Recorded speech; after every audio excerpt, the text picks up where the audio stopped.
This episode of the Team Never Quit podcast is brought to you by Navy Federal Credit Union. Navy Federal celebrates veterans of all branches and their families on Veterans Day and every day of the year. If you want to learn more about how they can help you, go visit NavyFederal.org. The Team Never Quit podcast is proudly sponsored by Tractor Supply. Tractor Supply offers some amazing special discounts on hero holidays for their hometown heroes. If you want to learn more about this, go check them out at tractorsupply.com/hometownheroes.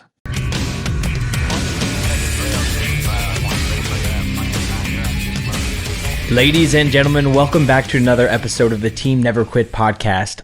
As always, thank you guys so much for listening and watching, and please don't forget to hit that like and subscribe button wherever you're getting this show. So today, before we get to our really special guests, let's kick it off with our weekly Patreon question. And this week we've got, who is somebody in your life that has made a huge impact on you? What you got? I'm going to have to go with my dad. I'm sure we'll get into kind of my backstory, but the whole reason why I joined the military was listening to the stories that he always used to tell us. He was in for, I believe, 6 years and was stationed in Germany for the first couple of years, then Fort Campbell. And he always told us the fun stories of, hey, I was out in the woods, I was camping, we're playing these war games. And he got in, all his platoon sergeants and higher command were Vietnam vets. And so everything was glorious, and he always talked so good about it. And then as soon as I joined the Army and I got back from basic, he's like, man, you're going to hate this part. I'm like, why couldn't you tell me that before? Yeah. Right. But I'd have to say my dad, not only a spiritual leader in our family, but also the reason why I decided to go the route I did. What about you? I feel like there's a lot. But We're talking about living on earth, not Jesus, because we all got that. no, Jesus number one. That's number one, yeah. Human. Yeah, because I might pick dogs. But Or dogs. Our dogs. I'd have to say my spouse, my husband. He's taught me a lot about just, obviously the work that I do, but that PTSD is real and that there are people suffering and we don't know just how bad it could be. But he also is my biggest cheerleader. And so I think that I am successful in part because he is constantly there pushing and, never giving up and loving me for exactly who I am. Might be a little out there, but sometimes. But he encourages me and he knows that I am not working at K9s for Warriors because I need a paycheck. But because I truly love people and I truly believe that one day that 22 a day could be zero. In this season of my life. Yeah. Mm-hmm. Yeah. That's awesome. That's a great mission. We'll get that done, by the way. Oh, we are. And our generation, we'll get that done for sure. What about you, buddy? Sorry, Pops, but I think I got to go with Mom. Yeah. There's really nobody stronger that I've ever met. You made me cry. Yeah, your drive, you've taught me a whole lot since day one. So, I still look up to you to this day, and you still teach me things. No, you do too, Dad, but, you're always there. So I love that. Don't feel bad. I was going to go the same route. Same route. I've had impactful people in my life my entire life. I've been blessed with that. My life may have been tough, but the people I had it were there to get me through it. And then the men, the alphas especially that I look up to in life, all point to her as being the greatest thing that's ever happened to me over them. And that's actually how I started to see it. And then once I started paying attention and got my head clear and didn't kill myself, coming off the line and just going too hard in the paint like we do, especially our generation, I know that I'm married up. I know that I'm lucky. And I saw that and never looked back. You're the best thing that's ever happened to me. It changed my life every day, changed my nature, and got me back on the path to live out the second part of this existence here on earth. So I am thankful for that. Amen. I love y'all. Yeah, that was an easy one. All right, brother, you ready? You ready? I'm ready. All right. So what we'd like to do is introduce you to the team, get a little backstory on you, man, where you come from, and then how you got into the military. And what I mean by that, what kind of recruited you? What movie did you see? What book did you read? So where were you born? I was born suburbs of Chicago. It's probably about 1 or 2 when we moved to Wisconsin. Grew up in a Kenosha, Wisconsin area, the bottom corner of Wisconsin. Right on Lake Michigan. Suburbs, like you see in John Hughes movies. Weird Science, kind of. Yeah. Ferris Bueller's Day Off, kind of. Yes. Yeah. Around about there. Okay, check. Yeah. And so we grew up in Wisconsin. My family comes from military background. So my father was in the Army, as I stated earlier, and his stories really captivated me. And then his father, my grandpa, was in the Korean War as a Marine. And oh, wow. Didn't really know this until after he passed. Unfortunately, he passed when I was pretty young. So it's one of those guys I really wish I could have really talked to. But he was one Purple Heart, and then not in for a very long time in the Marines. And I just found out, my dad just sent me a photo about 2 weeks ago of my great grandfather was in World War One. And so it's one of those things that what? Do you know? The uniform looks like he was Army. It looks like a doughboy uniform, but it's one of those genealogy things that our family just kind of happened to stumble upon. He was a coal miner in West Virginia after the military, and my grandpa was 6 Tough. Well, yeah, there was the collapse. And so my great-grandfather and a few of his brothers died. Yep. And my grandpa had to leave school at, I think he was in 6th grade or so. He left school to take care of the family.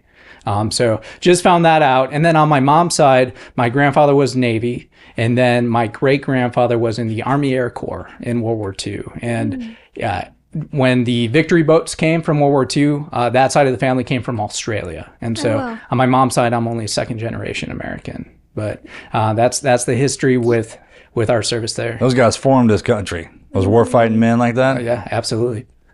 Mm-hmm. That was hard living back then. Well, that's cool, man. Yeah, and I'm the youngest of 3 boys. My dad, after the military, he's been with his company for 42 years now, and getting close to retirement age. And started out as a forklift driver, right, and worked his way up in the company. My mom has always been a kind of stay-at-home mom, but she did a lot of house cleaning while we were growing up. And just based on all these stories that my parents, well, my dad would always tell me, I knew I was always going to join. And I was directed to the Army because that's all I knew. That's all he talked about. Me and my middle brother, he was also in the Army. He just retired this last January. He did 6 years regular Army, then went SF, and it was with 10th Group for a long time. But we would shoot each other in the backyard with BB guns, playing war, Star Wars with laser light tag. And so there's always that drive. My oldest brother, not really that route. He's always been kind of a very religious family. He has a church in Wisconsin that he still has. And so he's a preacher. He is, yeah. Okay, that's service. Yes, absolutely. Yeah, so we all serve. That's a hard one. Oh yeah. Yeah, I talk to him all the time, and because I was about to ask you if you give him shit about not being signed up with, and then you got a brother that's SF, but that's different. He had it worse than us, I'd say. Sure, and he's still doing it, right? He loves what he does, but he has to have a vacation every once in a while, and sometimes they forget to do that. And in high school, when we talk about books and everything else. Black Hawk Down, probably. Oh yeah, is that movie? Absolutely, such a good movie. And the book's and the great. book is so good. Yeah, not a huge reader. I was more of a watch the movie type guy as a kid, but I never thought about college. Never really occurred to me that I could go that route, and so I joined up. I think 16 with the delayed entry program. Yeah. So you just want to go right away, and so I signed up before my brother left, but he's a year and a half older than me. But he left for basic before I did. Okay. And it was June. Did y'all talk that out, or did you just go down there and do that? He tried to convince me to do what he did, and my whole family up until as far as I know, my grandfather was infantry, and he went commo. And he talked me into signing a contract for commo 31 uniform, and I did it, and then I just had all this regret. Like, I'm going to let my dad down. We have a history of infantry in us. And so I redid my contract and got a lot bigger of a bonus for that time frame.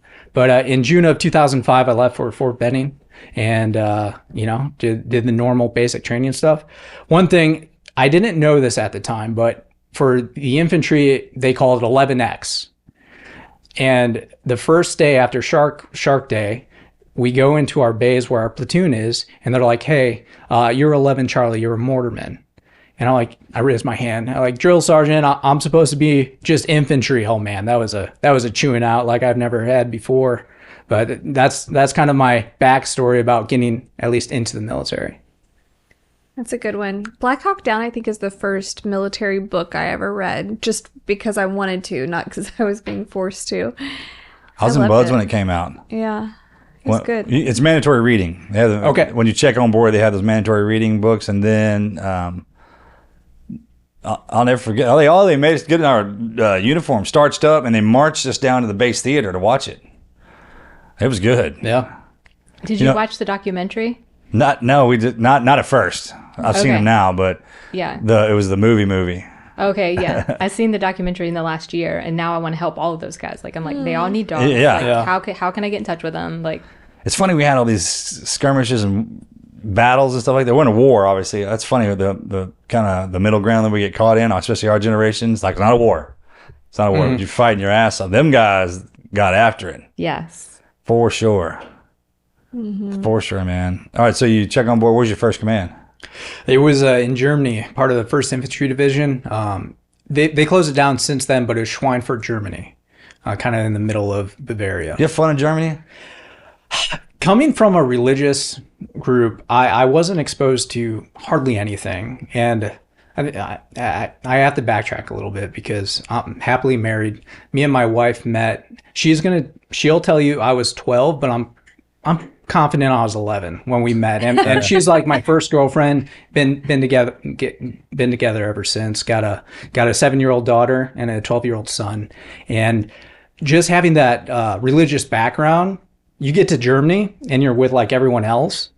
Oh my gosh, it's like a whole new world. It is a new world. You can make so much money being a designated driver that you could just not even have to worry about going out to drink. Yeah, you're an anomaly. Yeah.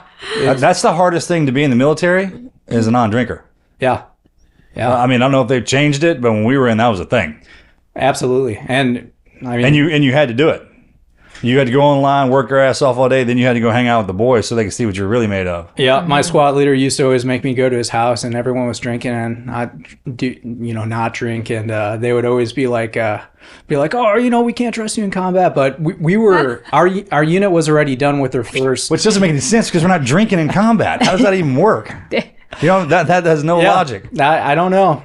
But I've heard that too. I've heard it said like that. But like, what are you talking about? Are we going to be drinking in combat? If anything, you should trust me more. Yeah, I would think. But our unit was already back from their first tour, and we're getting ready to ramp up for our first tour overseas. So it was a pretty quick transition from getting there and getting worked up, going to Grafenwehr in the wintertime, which is always lovely, and then getting ready to deploy. What year was this? 05 to 06. Where was that going? Where were you going? We shared the battleground in Ramadi. That's right. That was your first one. First one. We linked up out there. Yeah, June, July, ripped in, and 12 months is a long time. But as soon as our connexes showed up for us to go back home in Ramadi, they got that 3-month extension on us. So we got back Thanksgiving Day of 07. Yeah, y'all were there at the exact same time. I remember Thanksgiving very vividly. The holidays overseas in the war are completely different than summertime and fall and spring and everything else. Oh, yeah, absolutely. Because it's rough being away on the holidays. Yeah. Because we still have communication. I remember I don't want anything for Christmas or Thanksgiving. Don't send me anything. And then it shows up and you don't have anything. And then it's miserable. Yeah. Thank God for Soldiers Angels. You said. Yeah. Because they would send stuff. Remember those boxes that come in with Soldier Angels? Absolutely. And socks in it, and then baby powder was the best gift ever. A lot of beef jerky. Beef jerky, baby wipes. Yeah, but the notes. The notes are just amazing. The kids. Yeah. The kids' letters sealed the deal. Yeah, I think my favorite letter, and I don't have it. I wish I did, but to this day I still remember what it said. Thank you for dying for my country. Did it hurt when you got shot? Right? I mean, you could sit there and read we placed them all over the wall. Like Mine was, I hope you don't die. Merry Christmas. That's what it said. There you go. I'll never forget it. Yeah. Well, all right. Adam was his name. The guys would snatch those. Some of the guys kept them, but they were the best when those would come in. Thank God for school teachers. Yeah. Those are hilarious. They're the best. You think you make a book out of them. That would be a great coffee table book. Especially when they like draw and your like legs cut off and Yeah, with the bad bleeding guys and screaming and Yeah, yelling. because everything's fire, happening. And on you're fire, like, running, or your Humvee blowing up and stuff like that. And I'm pretty sure they only knew about the Army because I'd never seen one that it was always Dear Soldier. Yeah, but always. all the photos is always like a tank and Yeah. Same with us. BDUs. We just stole y'all's mail. Right. And when we got to Ramadi too, one of the funny things is we were just transitioning from DCUs to ACUs. Yeah. And so none of our patches got on. And so Bob Ramadi, we were in a few different Crigador. That's where my brother was. Yeah. We had like 5 guys out there. And as QRF, we would rotate to the different cops and everything. Fob Ramadi was pretty sweet with that PX. Yeah. And that it was, defect. it was the best, bro. Yeah, it was, We had the MASH unit too. yeah. All the nurses and doctors, they were there. Anytime someone got wounded that wasn't too catastrophic, Yeah. we all went to check on them. Yeah, absolutely. It was crowded. Yeah, it was. It was so crowded because when our guys we get blown up, we'd go Yeah. in there and they'd just be hanging out. Yeah. Like that's where you wanted to hang out. That was one of the 100%. spots. And then that freaking PX or whatever we call it over there was there. You go in and get protein powder and just a little bit of the amenities. Yep. Perfect. Yep. But then that glass factory was across the base. You worried about getting your ass Glass shot up. factory, yeah. Did a few missions with you guys where I always call them rubber ducky missions. Okay. And we knew that the snipers were somewhere and they would always give us a route to either dismount, walk, or set up and do that with ID placements, especially on the Tabine side. But yeah, that cement, there's the glass factory and that's where they built the toilets, right? Yep. Like inside of there. Yep. Yeah, we did quite a few missions in there. It was amazing how many bombs they could put down and how fast they could do it. And then the snipers all the way around. Yeah. And the Mosque in the hospital at Ramadi General. Yeah. I haven't thought of this in forever, but they had the chlorine factory. Oh, they tried to kill us with Yeah. that truck that came through there. Yeah. Oh, Yeah, I hadn't thought about this stuff, man. If you have never seen a large container of chlorine explode, it is yellow, and it just like Why are we laughing, dude? This isn't funny, man. I was scared to death when this is going down, bro. we had an Air Force guy, the weather guy, right? The weather dude, and meat so guy. for us to explode some of those containers, we had to send the balloon up. We had to make sure, and the mic had to make sure that everything was right. Okay, we take a 50 cal and just hit this. Shoot it up. That's how you do it, The wind changes. Half of our scout platoon was on like oxygen for like a day. bro. Oh no. Burnt, skin burnt yeah. from chlorine. Yeah, it is the.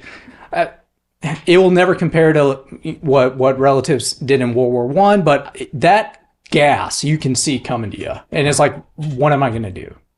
My Yeah. gosh. Yeah, and they would try to lace those with some of the pressure plates. Yeah. They had plenty of time to get creative. It's not like we were hiding. Right. It was wide in the open, and the TTPs would change as we were going through there. I mean, we remember in the beginning, we roll there with the tops cut off, those Humvees, no shirts on, just kind of Right. cowboying it. And by that time, it was level 4. Yeah, we just started getting And worried behind level 4 armor. we just started getting all the armored crates into us, and we had to start bolting them on the bottom. On the bottom. And it was horrible. Every time you come from a mission, you have to count the bolts on the bottom because Yeah. they'd shear off all the time. My gosh. And they'd use the kids against us, too. Yeah. We had those armadillos with the rotating cups on the side windows. They take those plungers and stick them on the side. Yeah. And then in Ramadi, when every unit would roll in, first 3 months, your ass was getting handed to you. Our left seat, right seat, I still remember that. And remind, like, I'm 19 years old, never really experienced anything crazy in my life. We're doing left seat, right seat. I'm a 50 cal gunner. So I'm up in the thing. And I remember the unit that we're ripping out, he looks at me and is like, you want to die?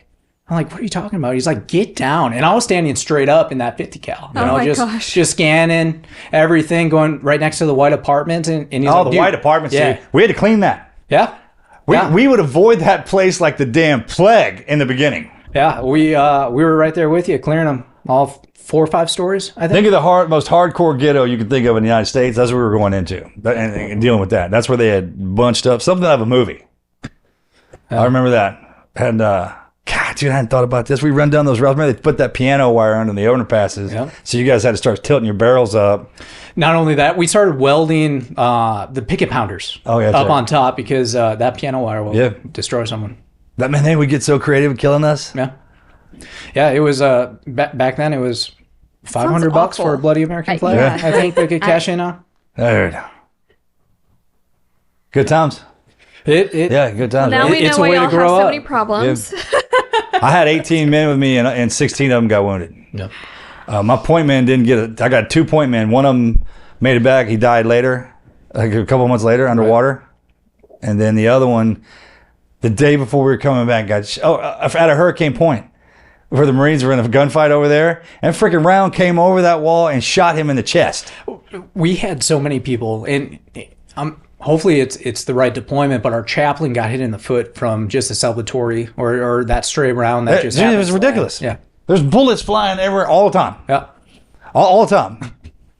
Yeah. You didn't have to go out of camp to get shot. No, you did not. For our listeners, you can actually see what this looks like in the movie Warfare. Yeah. You can, I think it's on Netflix now. That's about one of our operations, Warfare. Yeah, but that's just kind of a glimpse into what Ramadi was like.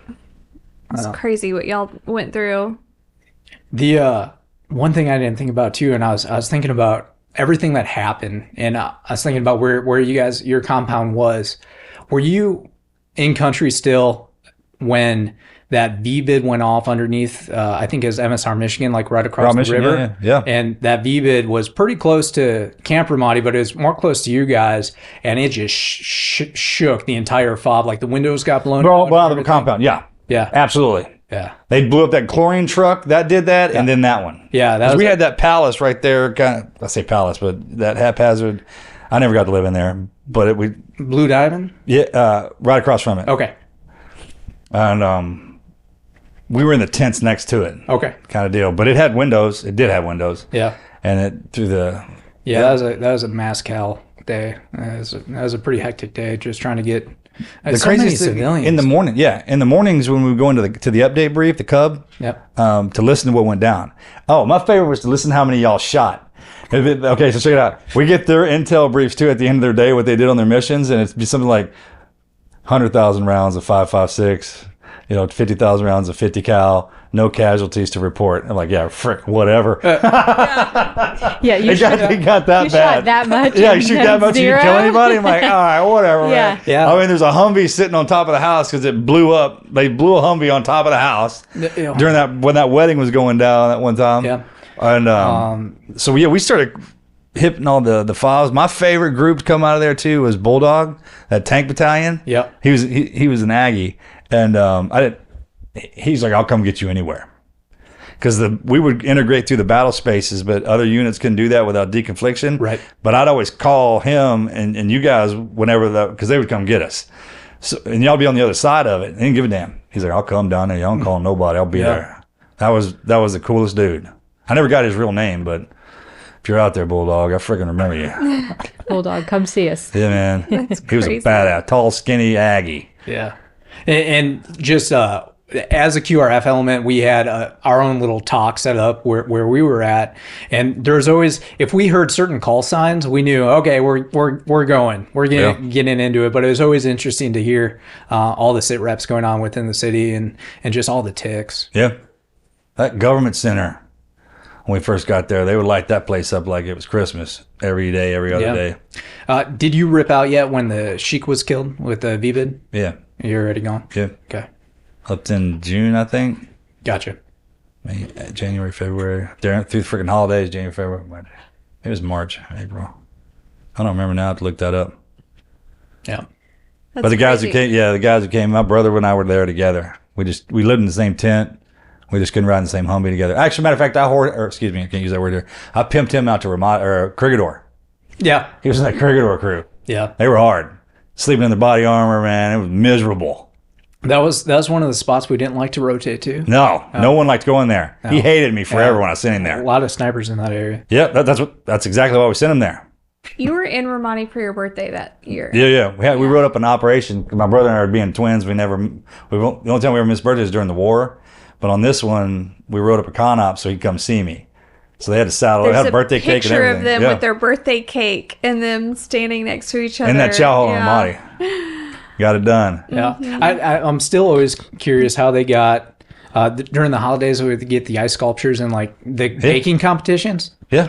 They got creative. Yeah. Actually, our Terp slaughtered 2 lambs and did this whole big extravagant deal. And then one of our guys, redneck, I mean, actually a little bit of mountain boy in him.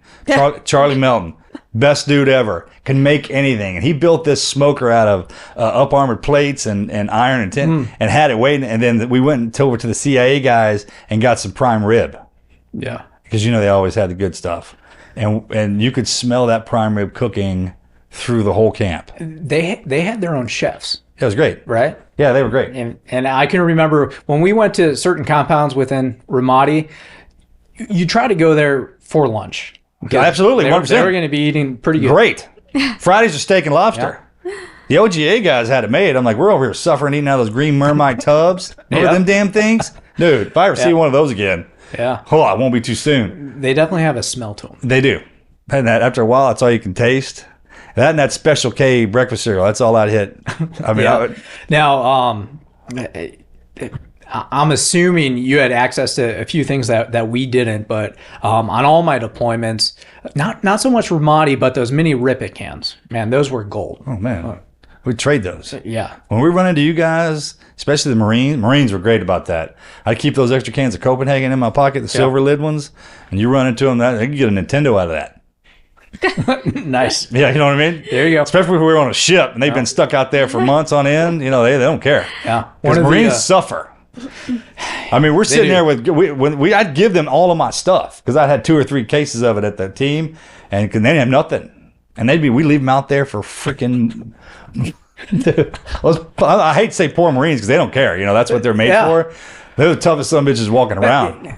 It almost seems like they wouldn't even go to the PX just out of... No, but yeah, they won't. Yeah, just to they're a get Marine, soft. they're not going. Yeah, makes them too soft. Yeah, and then I know you could order it, but I miss Wild Tiger.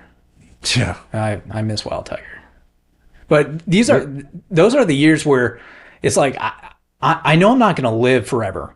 I never thought I'd make it to this age, to be honest. Yeah. And it's like, yeah, I'll drink, you know, I don't even know what country it came from, but who knows what's in it. But it was the best energy drink in the world. Like, what is this? Drink it. Yeah, take the no-dose, put in like... There's no expiration date on this. Yeah. Nah, it doesn't need to be. And then no explode, like doing like a little pouch. But, yeah. The things we came up with out there for sure, man.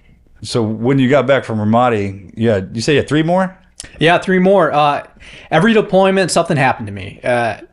During Ramadi, and I'm sure you guys had them as well, they started really looking at traumatic brain injuries. And so they started putting... blowing up. Yeah, they started putting the sensors in to the helmets. And there's 2 times in Ramadi that I had a pretty good head... I won't call it an injury because if you go to Charlie Med and you didn't lose a liter of blood or you're not missing a body part, it's ibuprofen water, you know, you'll be fine. When I got back and they hooked up my helmet, they're like, something's up. And I remember this one time, north of Ramadi, there's that main MSR. And I want to say it's Michigan, but I'm not too sure. There's a few times that we had to set up a OP just for ID placement. And it was during the rainy season. And our driver, we're heading back. We had some of the Bradleys. Abrams tanks came and replaced us. And my driver was driving with his nods on, of course, at 3 a.m, and he drove straight into a washout ravine. And I was a 50 cal gunner, probably going 20 miles an hour. And the only thing that stopped me from flying Did you get thrown? No, my head saved me. Yeah. Hence the I was front Humvee, so my head to the 50 cal saved me, right?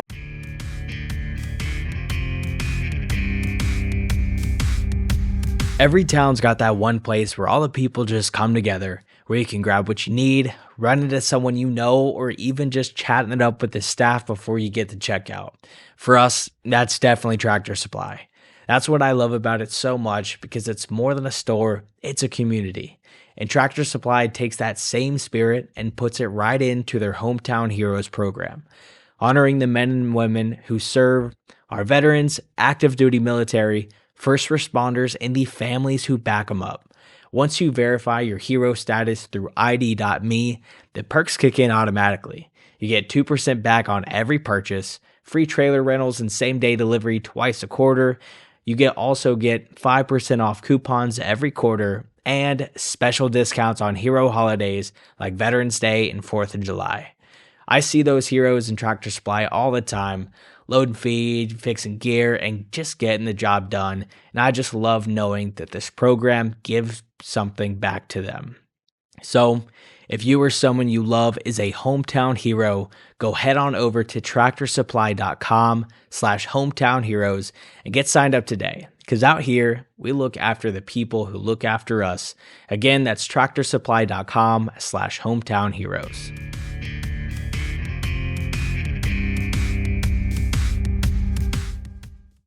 And I remember that one, but when I got back, I popped for a mild traumatic brain injury pretty quick, and I did the testing before Ramadi of your cognitive level, and I did afterwards, and they're like, yeah, there's some issues. Went to a few different hospitals just to make sure that nothing was too concerning.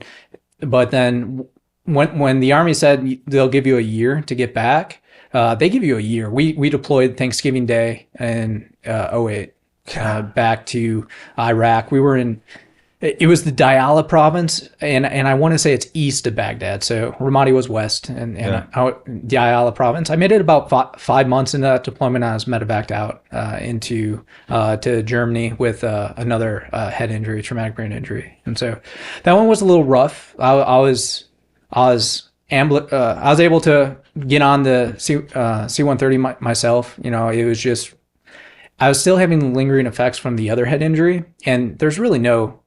When you're deploying so rapidly, you're doing workups all the time. Yeah. And so there's really no downtime. And it was, we started firing 120s on my second deployment. And every time that concussion, a charge 4 would go off, it was rocking my world. Yeah. And I would occasionally pass out, get knocked unconscious. And then this one time there was it left the tube, you know, those like when it leaves the tube and it explodes in the air. Mm-hmm. It was one of those that just rocked my world, and I got Medivacked out to launch stool and stay there for a few months. I've been there. Yeah, I had to. Part of that is, you know, you say you have to learn to walk again. It wasn't like I had to learn to walk again. I had to learn how to walk straight. Mm-hmm. Like pretty rattled up in there. And we were getting ready to do our first Afghan deployment, and I came down on orders for Fort Knox, Kentucky, and still first ID. And but when I got there, the unit just left about 2 months prior to Ghazni, Afghanistan, and so Paktika Paktaya area, and went down there, did 9-10 months with them. That's when it kind of changes, because you get used to Iraq, and then you go to Afghanistan, and the fighting techniques, it's just completely different. Completely. And, talking about New York City to Virginia, up in the mountains. And gosh, I remember that our base level elevation in Afghanistan was like 7,000 feet above sea level. And that was like our low spot. Then we'd go up in the mountains. It's like, I can't breathe to save my life. And I'm coming from a mechanized German unit to now light infantry in Afghanistan. I mean, I wasn't in horrible shape, but I was not ready for that. What kind of shape you're in when they send you there. Yeah. There's nothing like mountain shape. You got to be out there for 3-4 months before you even get acclimated, and then you got to get in shape. Yeah, and being at this time I was an E5 section sergeant. Get to the unit. We're in line companies now, so we're rocking the 60s out on mission, doing base defense with the 80s and 120s, and our fob was probably less than a mile square round, but we'd always get attacked about 3 to 4 times a week, and it would be no less than 3 mortars or rockets. Same time of day? Usually, and it. I feel like they had lunch or something, or some kind of. It's bizarre because they'd hit the same time of day. Yeah, I don't know if call to prayer has anything to do it, but I mean, usually had it. Go kill some Americans, probably. Yeah. I guess that's what it was, because it was unique. You knew when to get ready. So I joke around with people, and I call it my secondary audio. Like, if I'm hard of hearing, and I really should have hearing aids, but I could hear a cricket fart from a mile away. Good, man. And you get so used to and it's like, what was that? And you know that you have to wait for that 30, 45 to 90 second, depending on what kind of round it is. And then you hear the, and you're like, oh, here it is. And as a mortarman, you'll be at the chow hall on one side and our mortar is section is on the other side. You got to run. You're not going to the nearest bunker. You're sprinting through the fob and you're just hoping that it doesn't hit you. And on that tour, closer to the end, once again, I was just that guy who was blessed with a secret clearance. So I was going to get my ANCD filled, and I heard the subtle thump, and I waited.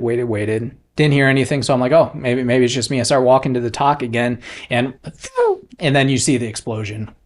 And I'm like, oh, crap. And so I turned to look, and then I heard the very... And then, bam, right by me at the HESCO. And that messed up my neck and back pretty good. Not enough to get Medivacked out. I knew something was wrong with it. By the time I got back, found out that it fractured my neck and back pretty well. Oh my gosh. But Good for you, bro. That's a qual. Marcus loves injury stories. That's crazy. Yeah. And then my son was born after I got back from my third deployment. He was actually 6 weeks old when I left for my fourth tour. And so still with Fort Knox, Kentucky, knew we were going back to Afghanistan. This time we were going to a pretty chill area. It was Zabul, Afghanistan. Not too much was going on in that area. And most missions, we would just jump on the Chinooks and go to where we needed to go. And there's just it was one of those areas where like everyone wanted to at least get their CIB. And they'd hope to go on a mission, but nothing really was happening during this time frame. We had to go on. That's got to drive them crazy. Absolutely, has to, and especially like some of the I get it. New lieutenants. Yeah, I get it. I completely understand it. And then you know both sides now, right? And we just sit here in the chow hall, maybe watch TV. We don't have to go. Yeah, make it vacation. Yeah, and then there's the guys who want to get out there and get in it. And I remember that very vividly and how that felt. It's tough, man. Yeah, and it's one of those things like you obviously don't hope for it because there's beauty in some fights. Yeah. And then there's the horrors of war and other course. ones. We had to do a 6-day mission, and it was a convoy mission across the mountains. We're going to go to this town and help set up security for elections. And during that, I remember all that. We ended up in this valley, the Tershur Valley. And we got ambushed, and we hit a few IEDs on the way, but nothing catastrophic. We got ambushed.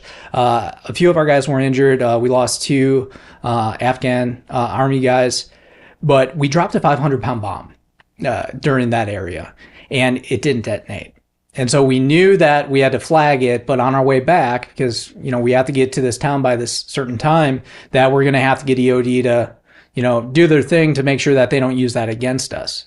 And we already were in a pretty good tick in this area. So we go to the city, do everything. Everything's pretty normal. We're on our way back, and we're getting close to where we have to stop, set up security, and let EOD take care of this. And in my truck, I was a platoon sergeant now.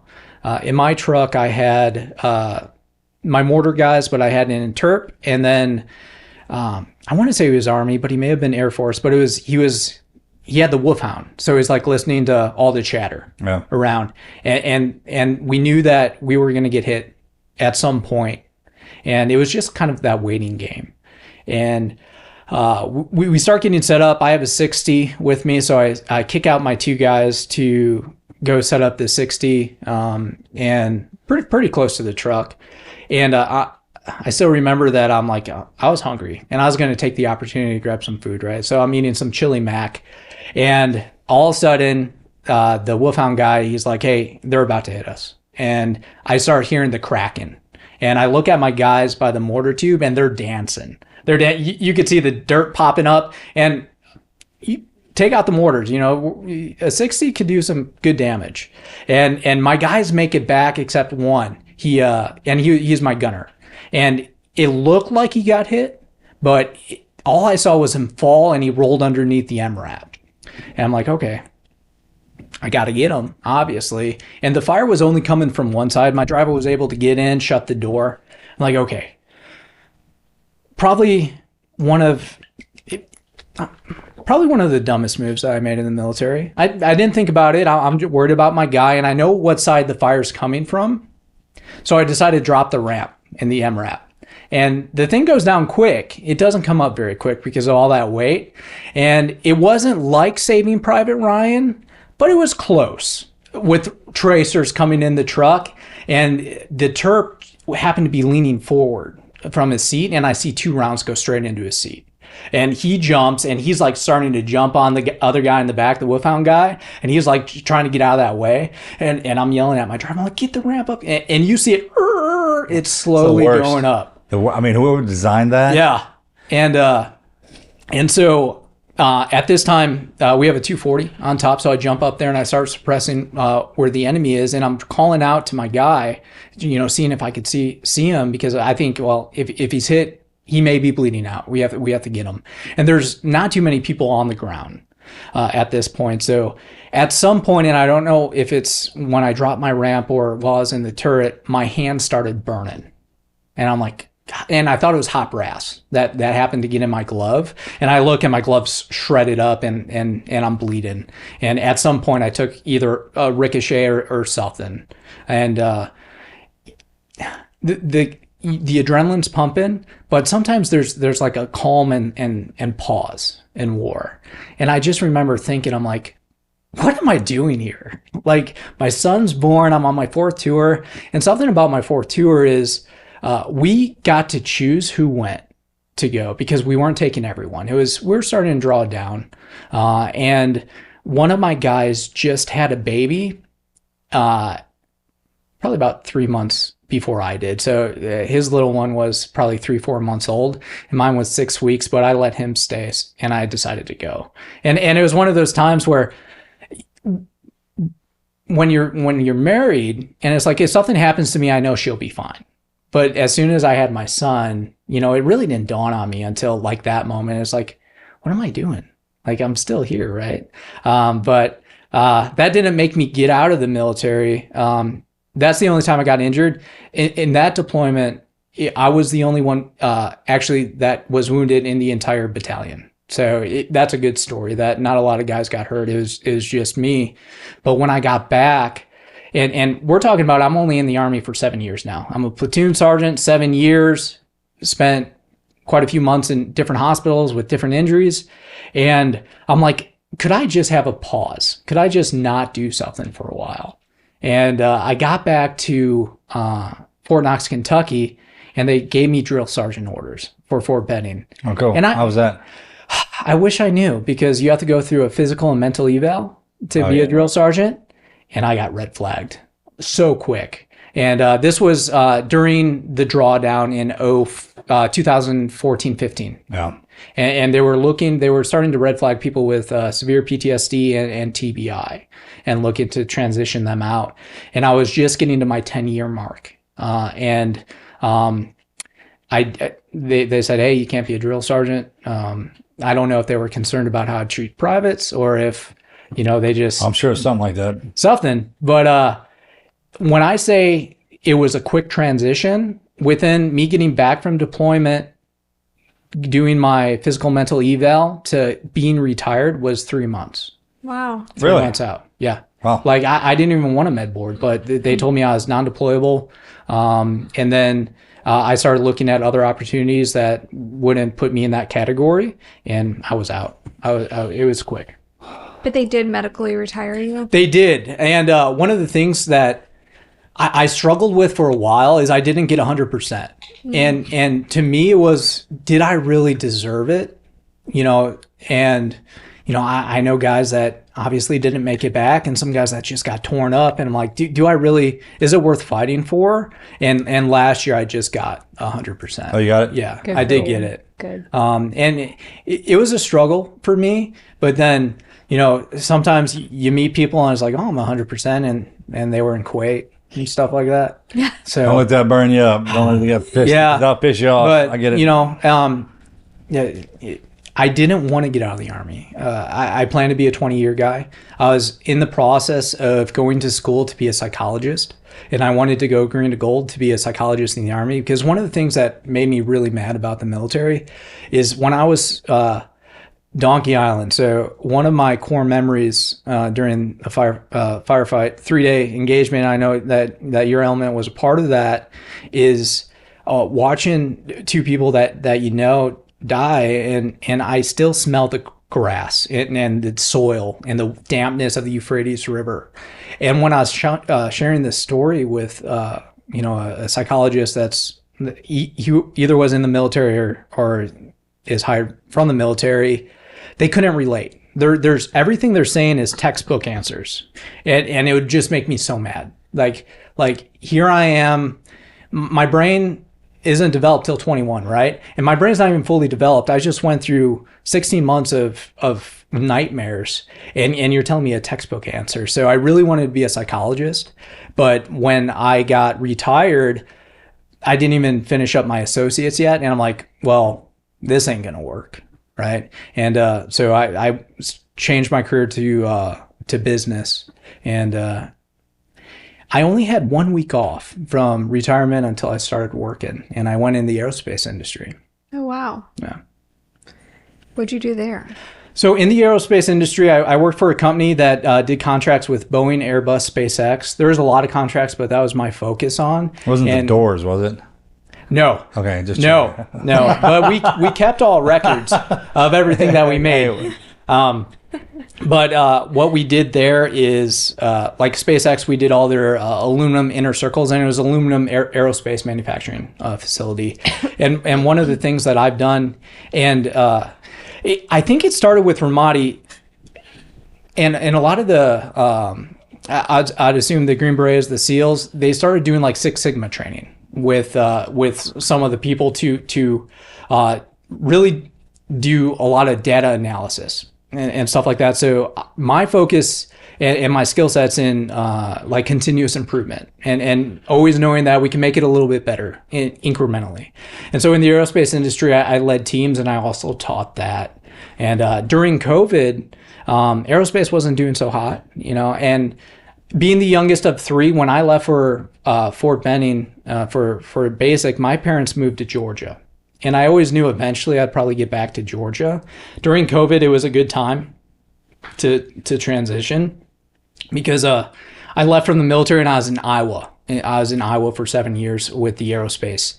And during COVID, it just felt like the right time. I think a lot of people talk about like their priorities changed during COVID. For me, it was about getting back kind of by my parents. Yeah. And everything changed. Yeah. And then I was going to transition from the aerospace, and there's the same company, but they have more of a building side aspect of the aluminum side of that. But then on LinkedIn, I got poached, and so I've been with Tractor Supply since then. Mm-hmm.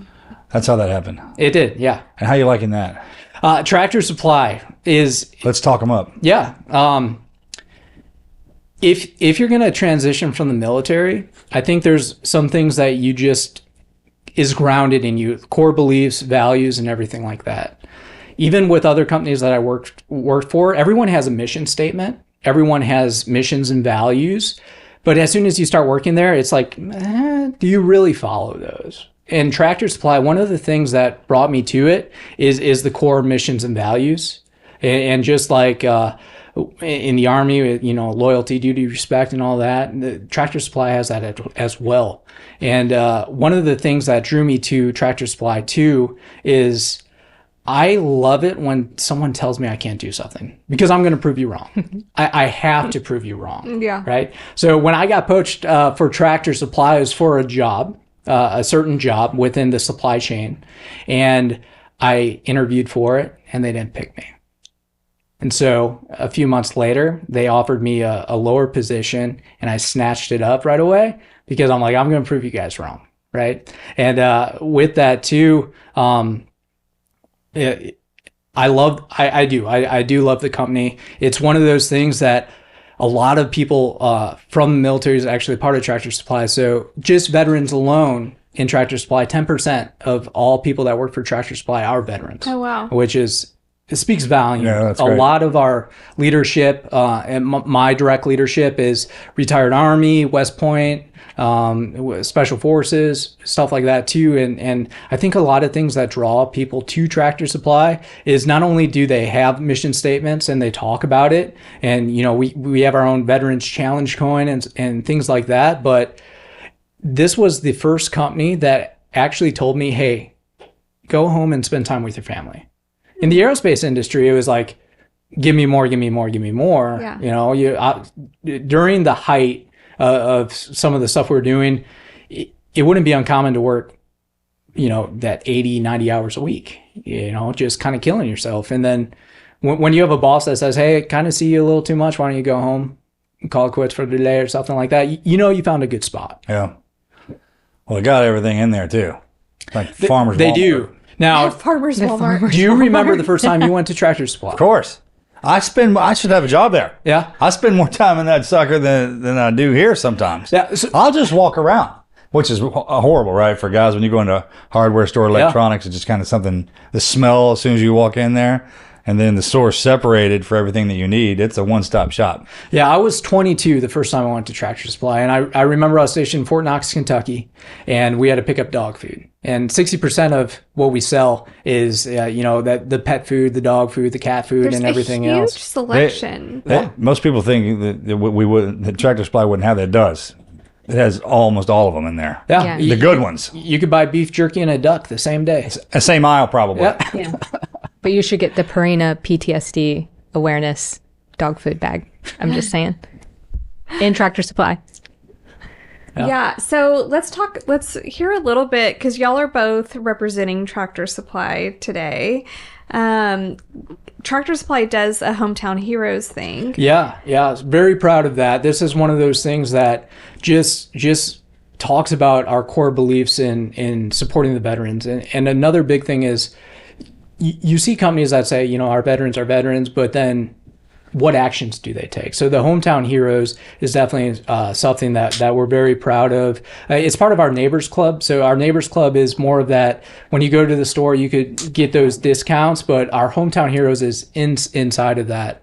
In October 28th through tomorrow, November 11th, Tractor Supply really focuses on our veterans, but not only just veterans, active duty, first responders. So we're not forgetting about the police department. We're not forgetting about the fire department, right? And one thing that we did November 1st was, out of our 2,300 stores, every store got $500 to donate to something. And I know for me, for the last couple days of LinkedIn, I'm just seeing all these awesome photos of the fire department, the K9 units, the VFW, all of these things that these stores are able to do. So over $1.1 million in donations just for our first responders and veterans. But on top of that, we get, that discount as well for veterans.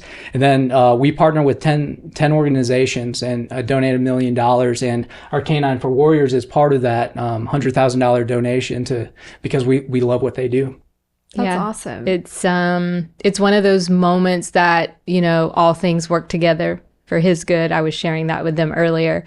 It was a couple years ago. K9s for Warriors was at an event in DC, ran into somebody at Tractor. 4 months later, I'm on vacation. I get a phone call from a number I don't know that says, "Hey, this is Tractor Supply. We'd like to partner." And I'm like, wait, what? Okay, this is great. And so ever since then, I guess it's been about 3 years now, Tractor has just helped K9s put more leashes in the hands of veterans, and they really believe in our mission. And we get to train our dogs in their stores because, like you're saying, it's everything in there, the smells, the sounds, all of the things for the dogs. And then they host the veterans once they receive their dogs, and they can come in. And Pet Sense by Tractor Supply obviously is all over the country as well. And they welcome the service dogs to come in and get their baths and all of the things that they need. So, partners like Tractor are going to help us in veteran suicide. That's awesome. And how do you get in line to get one of your canines? So you have to fill out an application, go to our website, caninesforwarriors.org. It's pretty extensive application because, we want to make sure that the veteran is in the right headspace to come in and apply, right? Because you're going to come live with us for 20 days. And we're going to, majority of our dogs are rescued. So we're going to train the dog and have it fully ready. And then when you come and we pair your dog, you're going to stay with us for a few weeks and we're going to teach you how to do it. But we want to make sure that we have everything that, one, you obviously have PTSD in some, form or fashion. Military sexual trauma is also something that we focus on, and traumatic brain injuries. You don't have to have all three, you just have to have one, but it needs to be service related, and we'll welcome you in. There, unfortunately, is a significantly long wait, which just means that time is of the essence. And partners like Tractor are helping us cut that wait list down. But it's, we reaching almost 400 people on the wait list right now. So it's kind of like a boot camp. You got to go to boot camp with your dog. Pretty much, yeah. Where's that located? You're going to either go to San Antonio, Texas, or to Ponte Vedra, Florida. And they just put you up in a hotel? Nope. We built, we have a ranch in San Antonio, and then we have a just super nice, think about it as like a resort type facility in Ponte Vedra. So it's awesome. Yeah, if you love golf, like in the Sawgrass area, and then you get a dog, and you get a dog, you get to train with him too. That's even better. You can train with them. And veterans ought to chew that up. Right. Do a little fishing if you want to. You could just come for a visit. You don't even have to, stay the whole time. But so I donate money to that too, just because of that experience. That in itself, once you get into the mind of the veteran, what they're going through, and it kind of reconditions them, because we're conditioned to come in, we're not conditioned to get out. Right. Usually you get your ass kicked in combat or something happens to you bad, and then they just kind of, we're fixing that. We're fixing it, yes. And I mean, just like you said earlier, I believe it's our generation that'll square that away. That is I am on a mission. I mean, I know we all are collectively, but it's I feel like it's getting worse. But you hear stories like Rodney's, and it's like, one, I thought being a mom was tough, but I would probably never survive Ramadi. But it's also hearing the stories that are like, all right, so you just filled my cup and I'm going back to work tomorrow. Tomorrow's Veterans Day, obviously, and the biggest fundraising day of the year for K9s. So we'll report tomorrow at 5 a.m. And, the days are long, but you see somebody that is being successful now, or one veteran that, I got to know his family and go to his wedding, and I'm not a crier, but crying at his wedding because I knew that PTSD and suicidal ideation almost took that away from him. You get to meet their children, and you're just like, I want you to dance with your dad at your wedding. So you know what? I'm going to work every single day, because PTSD doesn't give a what day it is, who you are. I just wish people would truly understand how much those dogs mean. Oh, right? And I still mourn mine. Yeah, Marcus had a service dog. Hey, that question we had for the Patreon, who greatest influence? If it wasn't for her, this is my first canine on the list. Yeah. Mr. Rigby. Yes. I still think about him daily. Well, and I think that's when we had first met, was right after that. And Man. It's like you had to get up there and talk, and I was just like, The best. about him? Oh my God. It's a rite of passage. When you get out of the military, your reward should be getting paired up, because he didn't get paired up with me. I got paired up with him. Mm-hmm. Like, I belonged to his ass. Yes. And I was a professional dog walker. Took him around the earth, and he loved every second of it. And he taught me more about myself than any other human being. And that son of a gun never said one word to me. Nope. How about that? And he loved you no matter what. No matter what. He was always, he was happy I was to half see the man you. that dude thought I was. Right. We all want to be half the people our dogs think we are. They're the best. Your organization and those like yours that provide that, every person getting out, because we don't all get out. That's weird. That's different with us. The GWATs, yeah, man, like the rest of them come back, you're done. Yeah, like the World War II, the parade, ticker tape. We didn't have any of that stuff. I wish we did in New York. I'd love to have seen that. Right, but we didn't get that. But maybe we can get the dogs. Yeah. And the hardest part, you got to raise them, and they pass soon. They're so wonderful, you don't get to have them long.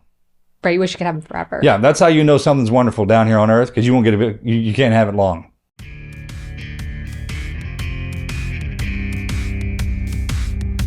You ever notice how the holidays start off all peaceful and then boom, you're suddenly hit with a full calendar, your shopping list is out of control, you've got 5 trips to plan, it is all chaos and we have all been there. That is why I'm so grateful for Navy Federal Credit Union. They really step up their members, especially during the busy season.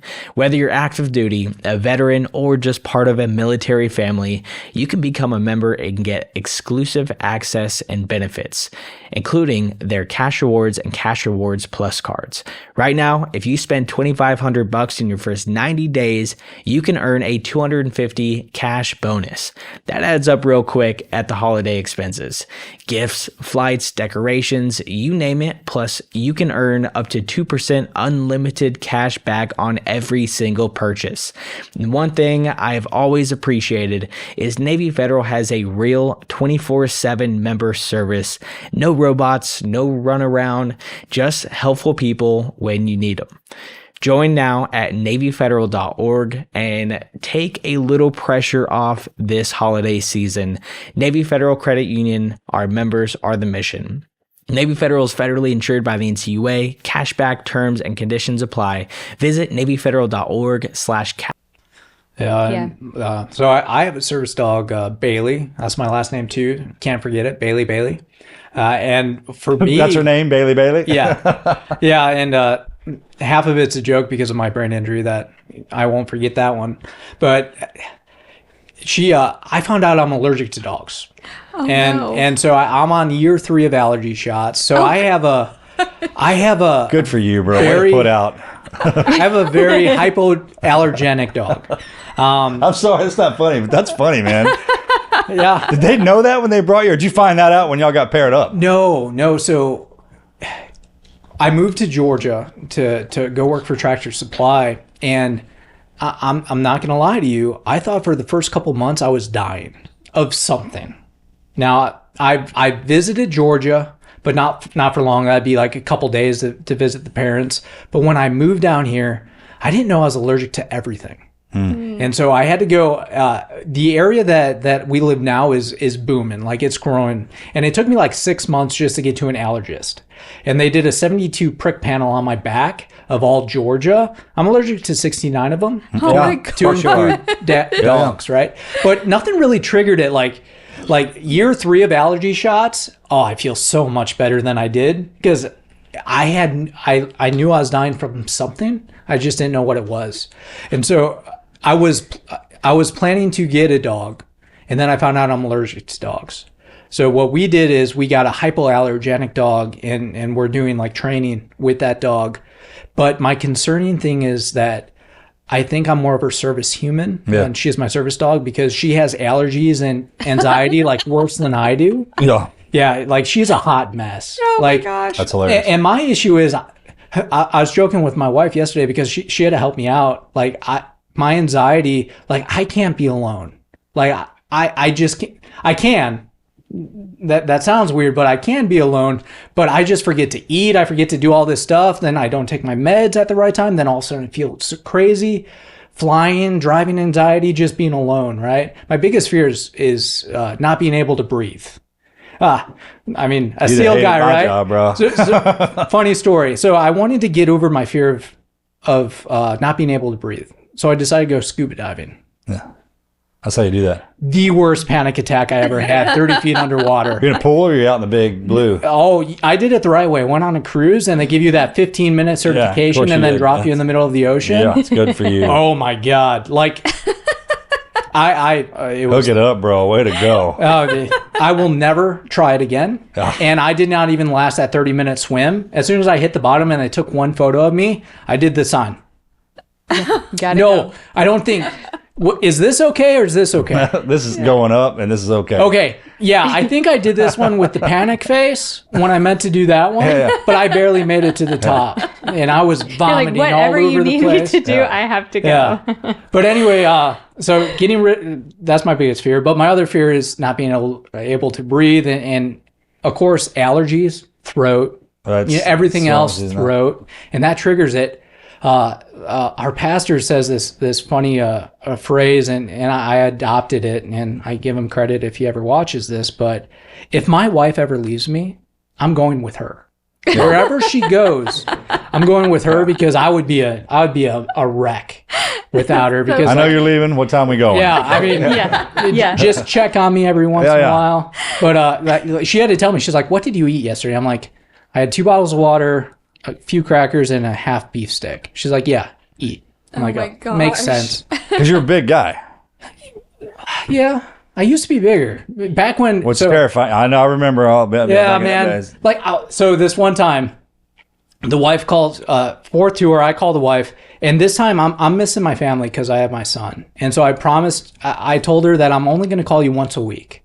And that's so, if I did it every day, I'd probably just be not in the right spot, right?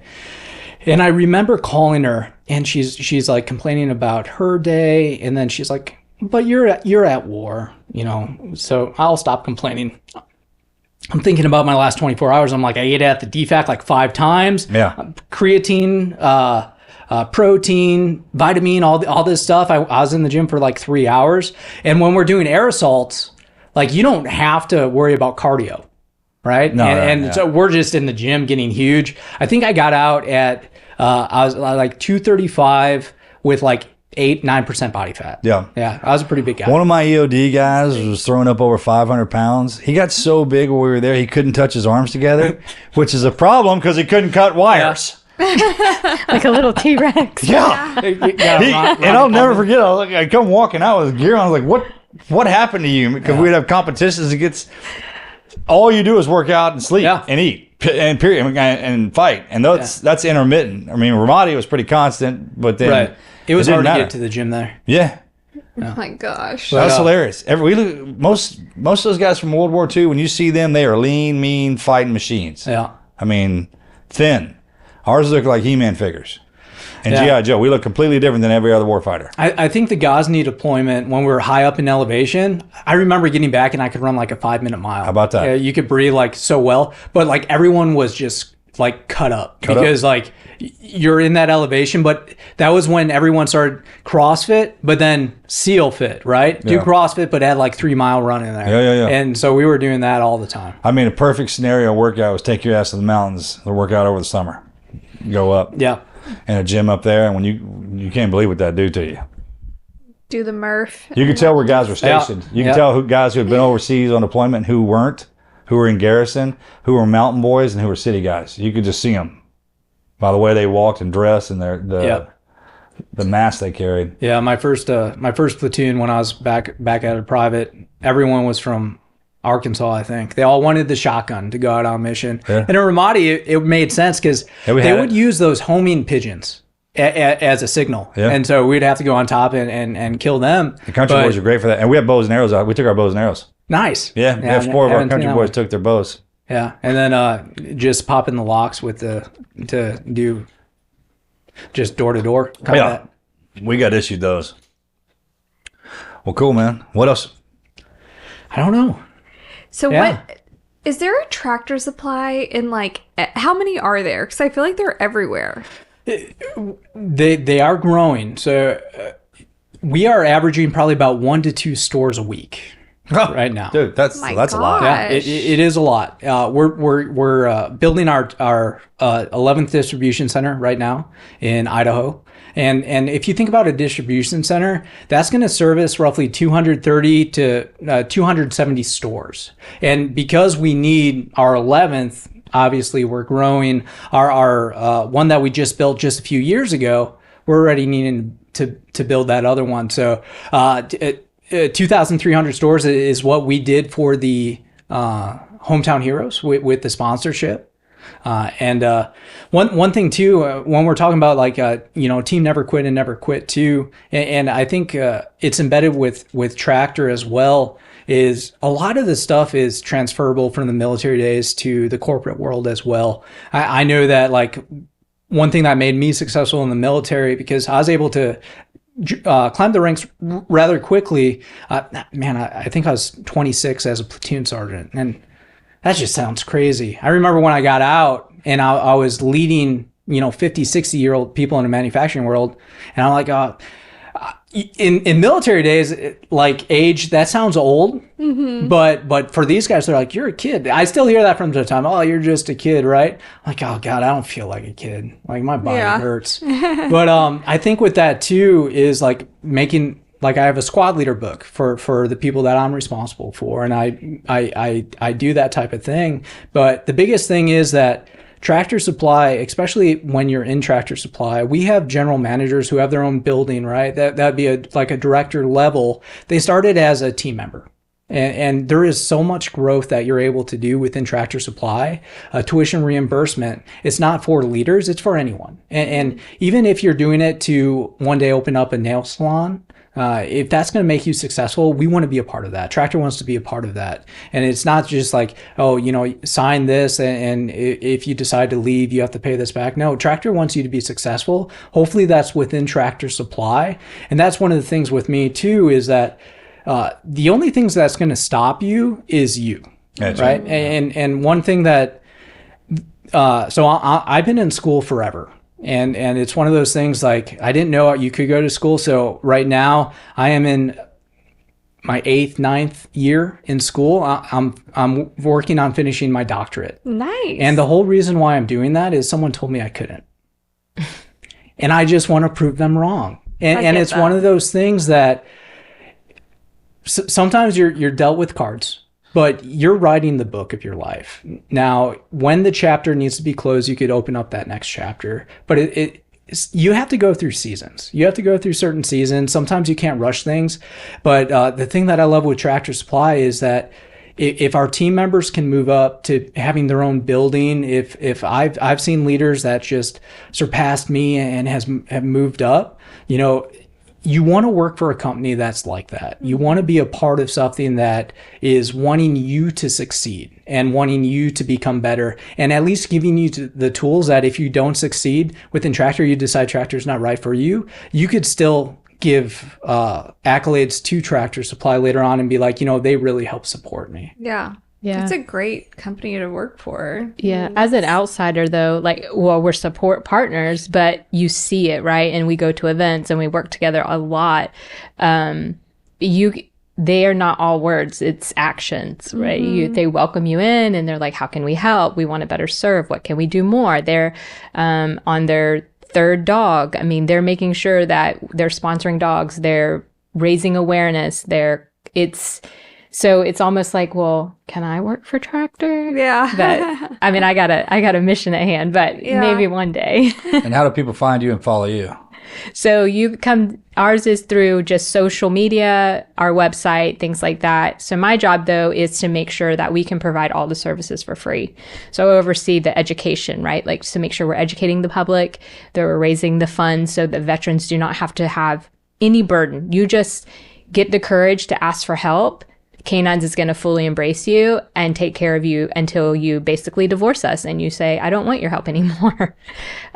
So yeah, it's through online. And then obviously we're grateful for partners like Tractor, and we have a Micro has done us a favor through Pure Talk. So, great dude. Yes, phenomenal. Great human being. So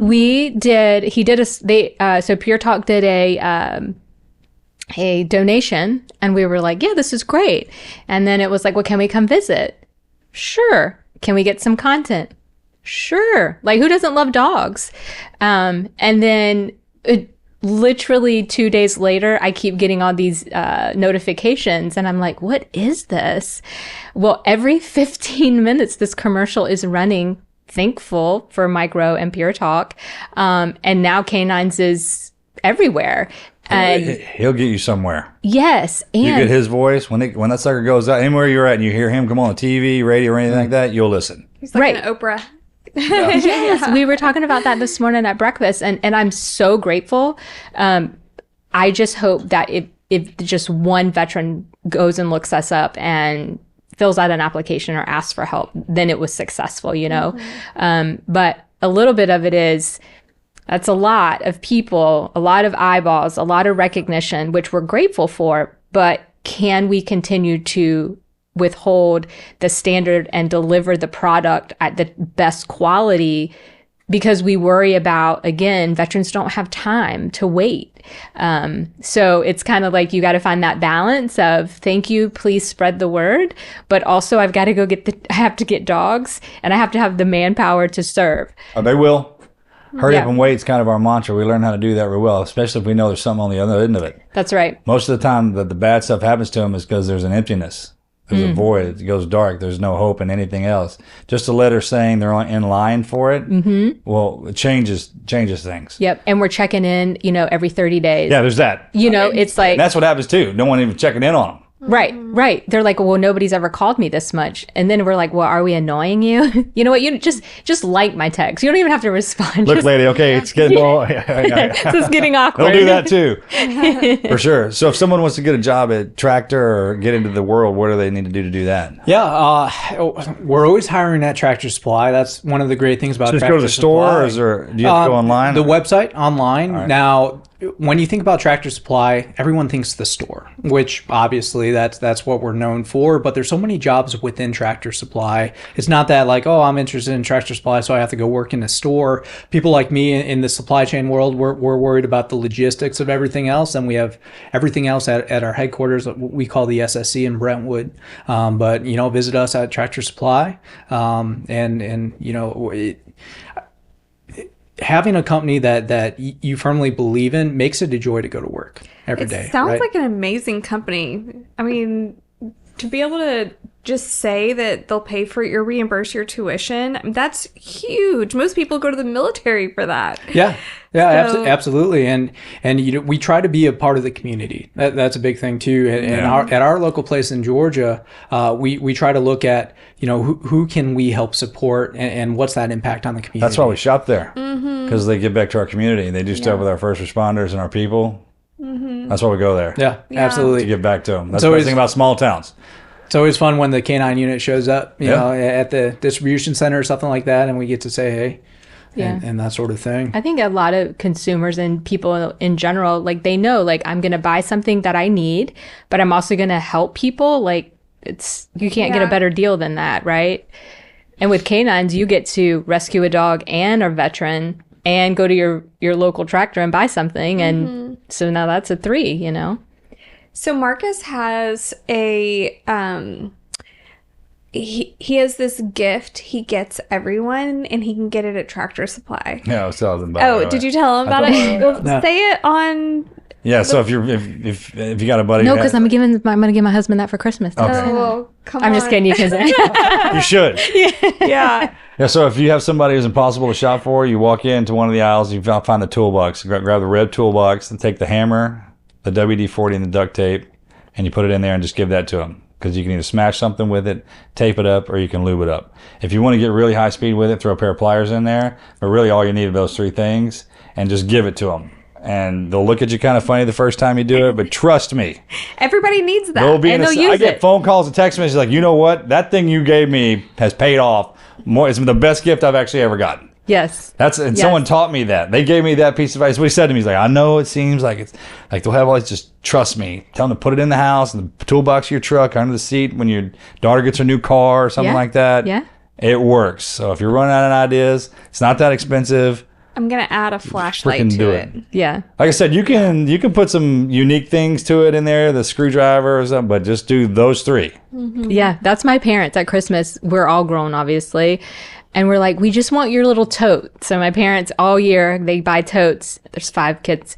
And they drop something in it all year long. Yeah, that's a great idea. Toothpaste, paper towels, And then they bring out the tote at Christmas and we're like, yes. Ooh, because I'm going to have to steal that one from you. Is that right? Yeah, for sure. It's actually a phenomenal, because little things. Yeah. Shampoos from the hotel, just whatever it is, and then hand that over as a gift itself. Because you'll never believe how many times we've ran out of something. I'm like, go get the tote. Get the tote. Until I can get to the grocery store and it's tomorrow. in a bag so you can store it, right? It doesn't drop into the drawer, the drawer of the house. Yeah. It's like the best. I don't care what else you bought me, but can I get the tote now? No. What's in my tote? Yeah. Well, Marcus's Christmas gift, you can buy all of those things at Tractor Supply. So everybody go get that. There's a Farmer's Walmart. like I'm saying, you can find The anything, farmer's Walmart. including the chickens. The chickens come in season. They have them in the store. Yeah, You the get chicks, little I baby think. chicks. Yeah, their number one selling item, Yeah. I think. We showed up there the other day when they were coming out with them. Yeah, There's we a line around the building. Many of chickens from Tractor Supply, and the coop, and the feed, and Everything. all the things. Yeah. On LinkedIn, I always enjoy the photos of what weird animals were brought in. You know, I've seen llamas, I've seen camels, I've seen I'm sure. horses inside the store. Yeah. And that's Oh my always gosh. always fun to watch. Which makes great service dog training. Can you imagine? Like, they get all the exposure to those things. yeah. That's awesome. Phenomenal. Well, thank y'all for Yeah, coming out that was great. onto the show. We really appreciate it. Your story is crazy, and to end up at such a great company, you went through all of that, and now you're getting your doctorate. That's amazing. Yeah, no, I appreciate it. And that's sharing the couch where a lot of people, famous people have sat, that's well known. I'm just a guy. I'm just a guy that's in the right place. So we're calling you doctor, man. When's that going down? When do you graduate? I hope to graduate in 2026, but the school's a lot harder. There's a whole level that's no of you know, your papers are a lot longer. Your word choice has to be right. It's Good for you, man. it's Stay on it. interesting. Yeah. Yeah, and thank you too for coming out. Yeah, of course. What you K9 do. for Warriors is awesome, and I mean we're a dog family. Marcus had a service dog. I still get them from the same house. Yeah, but we have we're not- another one, a another replacement one. service dog that And he's actually a lot like the first one, which was he's weird. jet black, a lab. I was gonna Beautiful, say most beautiful lab. Is he English? Jet black or- English. And he's got a couple specks of white, some brindle on him. Completely chill. I mean, this sucker lays around all day. The only problem with him is he has terrible breath. He's got a little I mean, halitosis. There's some things you can't be perfect. He's almost perfect. You can't have everything, I Yeah, you guess. can't have everything, right? For his breath, he would be the most perfect dog. I'll hit him with one of those Listerine strips. You want to talk about funny? But I mean, the best name's Ranger, and he is something. He is absolutely. I might need you to help me with something, write a statement of how service dogs actually work, because some people don't believe us, and that's Plus, he's never had one. I mean, I know what you're talking about. Yeah. right. It's such a struggle, and obviously I say Morgan, but Congressman is helping us. Because he saw me go through it. Yes, and he is just a couple weeks ago meeting with him, and he's like, "What do you need me to do?" And I'm like, Yeah. "Get it through." I didn't even know what I was getting myself into with that. When he showed it, when I got just told to go down there, I was like, wow, no, man. I was traveling around, everything like that. And that joker walked in the door. They had me sitting in a chair in the other side of the room. Yeah. And he came walking through there. And as soon as we laid eyes on each other, it was a match made in heaven. And we traveled the earth 24/7. Yes. Well, they wanted you to have another dog. Yeah, they paired me up with a lassie. Collie. Collie. Yeah. Furry. I'll show you a I lived picture, on a ranch too. I mean, he was beautiful. His name was Saxon. I'll never forget him. He was beautiful, smart, and I was like, I don't think we're gonna, because he won't survive. Right? I was like, you got. I was like, hey, we got one. And, this is the best part about Mr. Rigby. No one wanted him. He paired with a couple other people and didn't take. He kind of had a little attitude on him. You know, he's kind of. Yeah. That's why I call him Mr. Rigby. He was real sophisticated, kind of. Yes. And I was like, we got this one lab, but we'll see. And he came walking in the door, and boom. That's my guy. Dude, when he died, I cried. So he failed. These dogs, where Marcus got his service dog from, is they're raised to be seeing eye dogs. That's right. Oh, that's right. Because it was. So he's highly trained. PI or somewhere, yeah. Southeastern guide dogs. Southeastern Southeastern, guide yeah. dogs. He failed out of their program because he didn't like slippery floors, like tile, and he would He'd like grip. stick his claws claws would come out and and just do It's this. It's the weirdest thing. Tap over the. He hated slippery floors, and obviously they can't have that for. He would run towards seeing eye dog. carpet, and he'd jerk the blind person. Yeah. And you just can't do that. Yeah, no, don't do You know that. what I'm talking Please about? Like, you don't. just can't do that. I'll never forget. I was at NASA or somewhere, and I walked off, and he was right beside me. He'd walk right beside me, especially when he was vested up. He'd go to work. He's all business. they know, yeah. Yeah, they know. And I looked around, I was like, where the hell's my dog? And I looked back, and it was solid glass, and you could see about 50 feet down, and he was stuck in the middle of the glass. I mean, and would not move. He's like, hey man, come get me. I mean, just froze. Tail was out. Yeah. I had to pick him up. Yeah, Marcus would have to pick him up and carry him He over. wouldn't move. I tried to pull him, and I mean, locked Just- in. Got like he was on a roller coaster. And he would not take. He was looking straight down. He's like, "Do you see how deep this is?" Poor thing. I felt so bad for him. That was his thing. That was his phobia. I don't know where it freaking came from, but he had it. It's the funniest thing. Funniest, but he had that his whole life, and he lived to be 13. Yeah. And He died on he died on the anniversary of Operation Red Wing, which is a terrible day for But Marcus. here's the only saving grace that I had was when I took him into the vet to put him down. The guy who met me at the door's name was Michael, and my officer's name was Michael. Yep. And he's like, "I got him." Yeah. Oh. And then when I was sitting there, I had him. He couldn't breathe. He had debilitated. And anyways, I was face to face with him, and he was staring past me, and I turned around and kneeled down. I was holding bone to his paw, and there was a framed picture sitting on the desk. It's called the Rainbow Bridge, and I never read that. I didn't even know what that was. I never even heard of that. And he was looking. His head was tilted. He was laying like this. He was tilted to the side, looking at it, breathing real hard, and then he died. As I was reading that thing out loud. Oh, he just crossed the bridge. He crossed the bridge. And then when I drove outside, and on the way down, there's a double rainbow above me. That's how I know all dogs go to heaven. Well, yeah, and that's God telling you, I got it. I got him. Yeah. And then in my head, every time I'll have to go for a walk it all. I'll have to walk this off. Like I'll start crying, and I get in my mental picture that he's the lab sitting behind. He belongs to somebody up there. Oh, for sure. And I could see this hand reach down and pet him on the head, and I'm like, okay. I mean, like that kind of dog. That's what he was to me. I'll preach K9s for vets all day long for you. Warriors. Canines for warriors. Yeah. Yeah. I'm sorry I meant veterans in general, but yeah. So I in appreciate Germany, we had a golden retriever, and it wasn't a service dog or anything. We got it when we were stationed in Germany, and my wife, she always says, like, I've only seen you cry once, and it's when our dog died. Right? And there's, I don't know exactly what causes it. Obviously, it's trauma, but a lot of times you'll start seeing like the Vietnam vets like have their breakdown, right? And I know one day I'll have it. It's probably when one of my dogs are going to die. Well, I think that will be like that trigger of just like you let go of everything, because like even to this day, like there's just so much like bottled up, and it's like it's just going to be that one thing. Well, we started serving all era veterans, and we have noticed a lot of your older gentlemen veterans that now realize I might have PTSD and I want just a good quality of life left. They'll come get a dog, right? Just to how much fun that is. Yeah. Like it's just fun having them around. Yes. And you know what, though, it does, and I don't know if you guys experienced it, but you get your life back, right? Like you get your spouse back, and you get to have a family because your dog is there to support you, right? And a lot of caregivers reach out because they're like, we need the help. It's my veteran spouse that I just want to be married and let him be a father or let her be a mother.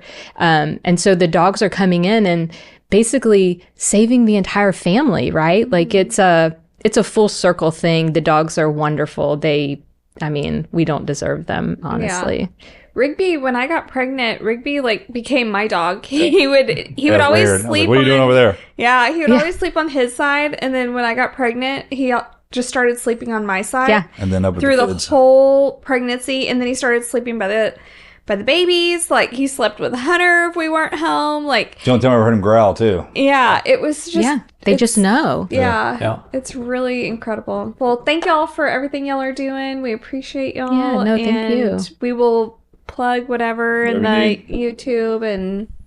No, we appreciate it. Thanks for having us. The opportunity. Yeah, great job, brother. Thank you. This is the Team Never Quit podcast. So buckle up, Buttercup.